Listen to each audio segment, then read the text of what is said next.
Washington mornings on the Mall. 105.9 FM. And AM 630. WMAL. 8:07 on WMAL, where Washington comes to talk. RG3 under the knife at this hour. We'll talk about that and some things that are being said about RG3's injury coming up in just a few moments. And then at 8:37 on our Newsmaker hotline, we will have Steve Moore from the editorial board of the Wall Street Journal. Brian Wilson with Larry O'Connor. Brian, our guest now is Ben Shapiro. He's the editor-at-large at Breitbart.com. He's the author of Bullies: How the Left's Culture of Fear and Intimidation Silences America. Full disclosure, folks, Ben is not only my coworker, but also a good friend. Ben, thanks for joining us this morning. Yeah, thanks for having me. Ben, I love the title of the book because it's something that we have been working with. By working for Andrew Breitbart, we learned that he considered everybody on the left, well, I shouldn't say everybody, but so many people on the left to be bullies, from the unions to the thought police to the political correct crowd. How much of an influence did Andrew have on the development of this book? I know you dedicated it to him. Yeah, he had a tremendous influence on me personally. I mean, I met Andrew when I was 17 years old, and at UCLA, I knew Andrew for about. You already had like 3 degrees at that point, didn't you? 16 yeah, years old. So just stop for a moment. 16 years old, and Ben Shapiro is at UCLA. Yeah, I did. That wasn't lost on anyone. Wow. Shapiro. Yeah. Andrew was the kind of guy who reached out to folks if he thought they were doing something cool. I was writing for the UCLA Daily Bruin, controversial, conservative columns, and you reached out to me. And I'm pretty sure that you were writing the only conservative columns for the Daily right. Bruin. Yeah, it was actually the most read column at the Daily Bruin because it turns out that liberalism is super boring. So Andrew reached out to me, and the thing I really learned from Andrew, working with him, and I know, Larry, you feel the same way, is his big thing was walk toward the fire. All these people are thugs, and they're bullies, and their main tactic is to call you racist. I mean, Andrew knew this better than anybody. Yeah. To call you racist and sexist and bigoted and homophobe and all this. And the idea is to silence you by making you feel morally deficient and by making other people think that you're morally deficient. They're bullies, and this is their tactic. They did it to Mitt Romney. This is why Romney lost in 2012. It's because if you were just an objective viewer watching the election, what you would get from it is that Barack Obama's a very nice guy. You would get that because Mitt Romney kept saying it over and over, and you get that Mitt Romney is the scum of the earth because Barack Obama kept saying that over and over.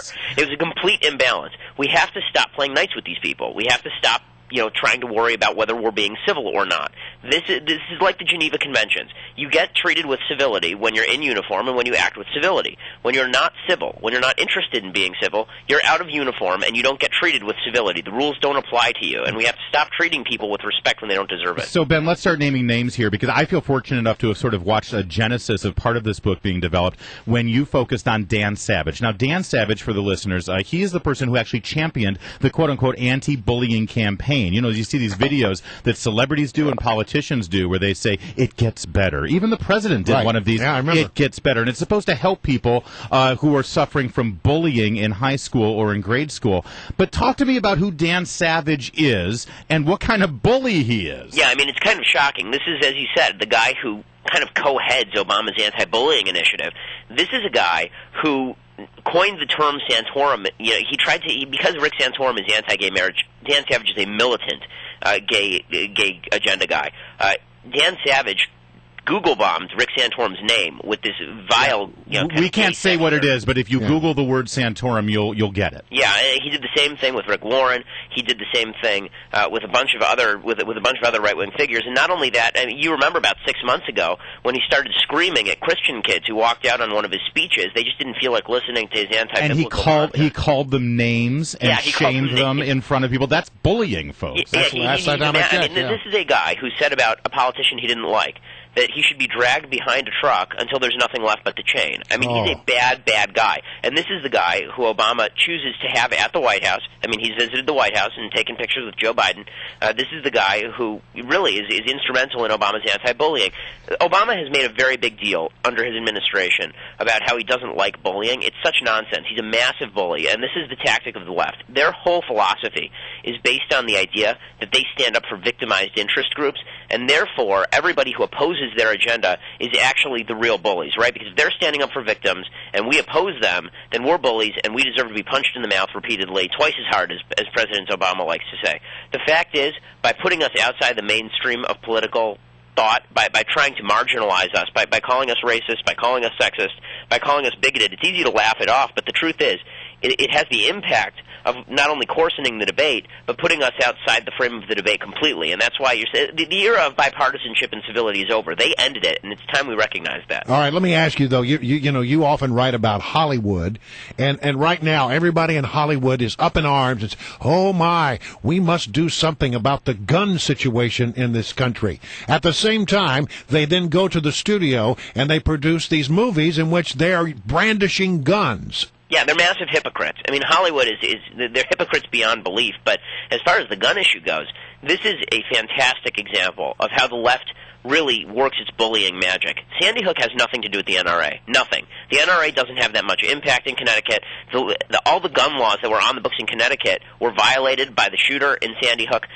It doesn't matter. The president has turned this into an assault on all gun owners all over the country, and more than that, he and the rest of the left have basically said that if you don't agree with their gun policy, then that's because you don't care about the dead kids at Sandy Hook. They're standing on top of the bodies of the dead kids in Sandy Hook, and they're saying, if you disagree with us, that makes you morally evil. And that's something that we just have to stop in this country. And we need to stop them from doing it, because that is really the end of deliberative democracy as we know it. Well, let's connect a dot here, because you talk about bullies and you talk about the gun issue. I think one of the most outspoken bullying people, one of the most outspoken bullies with regard to gun control has been Piers Morgan, trying to shame America into adopting United Kingdom laws. You're scheduled to be on with Piers Morgan, Ben Shapiro, tonight at 9 p.m. Brave man. What do you expect from him on the subject of bullies? I expect him to try and run roughshod over me the same way that he tried to run roughshod over Larry Pratt of Gun Owners for America. And Jonah Goldberg and any conservative he gets on that show. But here's the thing.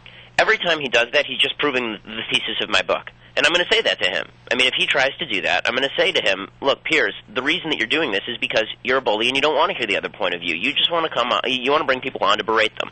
And that's sort of Piers's general strategy. And it's obvious that he's doing it. And look, the reason he had on Alex Jones the other night, and he said it himself in Politico, he had him on because he wanted a straw man. And Alex Jones is a very convenient straw man. He said he's the best argument for the gun control argument because Alex Jones is an entertainer, and he went on and started ranting. Now, notice that Piers Morgan didn't actually deal with any of Alex Jones's actual points. Like, I don't like Alex Jones. He's a kind of a nutty conspiracy theorist, but he was making some very solid points with regard to FBI crime statistics. Piers Morgan ignored them completely and just kept citing the kids of Sandy Hook. Just kept saying he was stupid.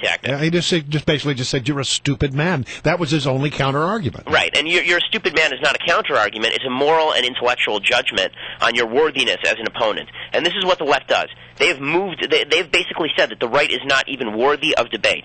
And that's why, in that first debate, when President Obama lost, he was looking at Mitt Romney with such scorn. I mean, if you had freeze frames, it looked like, what are you even doing on the stage with me? Yeah. This is how the left thinks of the right. We're trying to have conversations. We're trying to figure out, hey, what's the best policy to move America forward? And they're looking at us and they're saying, look, we don't care about the best policy to move America forward. All we care about is feeling good about ourselves, and what makes us feel good is being the white hat in this situation and making you the black hat. And it's time to get into the fight. All right, he is Ben Shapiro. He's forgotten more things than I'll ever know. Yeah. And his book is Bullies, How the Left's Culture of Fear and Intimidation Silences America. It's available now, and it's shooting up Amazon. Ben Shapiro, you have a good day. Good luck with Piers tonight. Thanks for joining us.